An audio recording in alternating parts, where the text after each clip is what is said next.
Olá pessoal, bem-vindos à nossa aula de introdução à lógica. Hoje nós vamos falar sobre como a lógica funciona, uma possível interpretação daquilo que é chamado de forma da lógica, né? Bom, existem diversas maneiras de você compreender a lógica, mas uma forma comum que nós vemos a lógica no nosso cotidiano é através do uso das inferências. O que são umas inferências? São as deduções. Ou seja, aquilo que está para além das palavras. Que ainda que possa ser dito que é óbvio, está para além das palavras. E nem sempre é tão óbvio assim. Eu vou dar um exemplo bem simples de uma música que é de humor, né? De comédia, ainda que a história seja um pouco triste, que é do Michael Kister, onde ele fala que minha namorada é igual ao meu pai e eu não tenho pai. Ele não vai além disso, mas nós podemos deduzir através daquilo que é colocado, que ele também não tem namorada, porque essa namorada é igual ao pai dele. E o pai dele não existe, então a namorada não existe também. Isso não está nas palavras, que ele não tem namorada. Está para além das palavras. E nós deduzimos que é assim que funciona. E quando nós temos um conjunto de inferências, nós temos então um raciocínio. Raciocinar é isso. É a partir de inferências você formular um raciocínio para se chegar à verdade. Então a lógica, ela é a forma do raciocínio, que normalmente se dá por um acúmulo, por um conjunto de inferências, tá ok? Nós vamos falar agora sobre o surgimento da lógica. A lógica surge num contexto onde os pré-socráticos, aqueles filósofos lá de 500, 600 anos antes de Cristo, eles estavam investigando o universo. E é por causa dessa investigação que eles são denominados de filósofos pré-socráticos, cuja investigação era cosmológica. Então o período, nós dizemos que é o período cosmológico. Eles estavam investigando a origem do universo, a origem do cosmo. A palavra arqué, que arqué significa o princípio formador, vem desse período, porque arqué, princípio formador, logia, estudo. Então, arqueologia seria o estudo do princípio formador.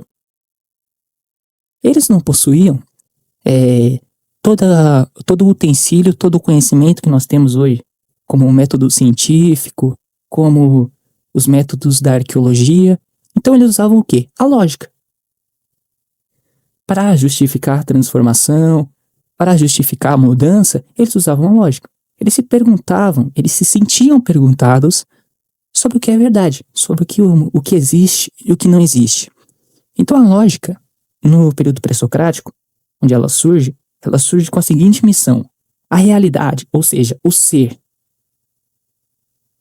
Aquilo que é, aquilo que existe, pode ser conhecido? A mudança pode ser conhecida? A mudança, ela pode ser definida como ser e o não ser. Ou seja, o resultado da transformação, o resultado da oposição. E, por fim, aquilo que é imutável. Aquilo que não muda, aquilo que é. Né? Nós vamos ver um pouquinho mais à frente essas ideias, essas teorias. Nós temos aqui o Heráclito e o Parmênides, que são dois filósofos que estavam ali debatendo nesse período. O Heráclito, ele acreditava que o movimento constante, né, é o resultado do ser e do oposto. E aí, o resultado disso em Heráclito é uma valorização dos sentidos, porque ele acreditava que é possível conhecer através dos sentidos, que nós poderíamos conhecer a realidade, conhecer o mundo que nos cerca, conhecer tudo que existe. E o Parmênides, ele acreditava que o ser, ele é. E, necessariamente, ele sempre será. O ser, ele é imutável, o ser, ele é atemporal, ou seja, nunca vai deixar de existir, nunca vai deixar de ser, e não existe lugar que o ser não está. Então, aquela propriedade formadora de todas as coisas nunca vai mudar, e tudo que é verdadeiro também não vai mudar. Você pode pensar que essa ideia não faz sentido, mas se você pensar na concepção geral que nós temos de amor, é exatamente essa. Se uma pessoa diz que ama a outra, passa 2 semanas, diz que não ama mais, nós dizemos que nunca houve amor. O amor, ele é necessariamente uma coisa que sempre existirá e nunca mudará, né? O amor é imutável, ele está em todos os lugares, sabe? Necessariamente com a pessoa, né? Então nós vemos assim que essa disputa desses pré-socráticos se dava no campo da lógica. Eles usavam a lógica para justificar os argumentos dele. Agora nós vamos ver aqui algumas concepções, né, da lógica. O que é a tríplice identidade? Agora aqui vai soar um pouco repetitivo, mas eu espero que você não desista de aprender. A é igual a B. B é igual a C. Então A, que é o primeiro, é igual ao último, porque não houve mudança. Então o primeiro necessariamente vai ser igual ao último. Isso se chama tríplice identidade. Nós temos aqui, no tópico abaixo, a questão da identidade, né? Que é A é igual a A. Parmênides, ele vem para formular isso, onde ele discorre sobre o ser. Ele coloca que o ser não pode se contradizer, ele é necessariamente igual a ele mesmo, e só ele é igual a ele mesmo, e ele não pode ser outra coisa. Sabe, eles estão tentando buscar aquilo na natureza, aquilo no mundo, que é único, imutável, imperecível, atemporal, e que é onipresente. E o Parmênides, ele traz essa formulação.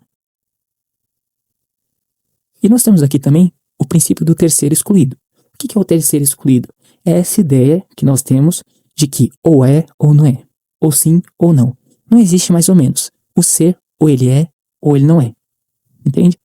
Essas são as principais formulações lógicas desses filósofos. E por fim, nós temos aqui o método dialético, que é um método que usa a lógica. A lógica como superação das contradições. Uma formulação rigorosa de conceitos. Como assim?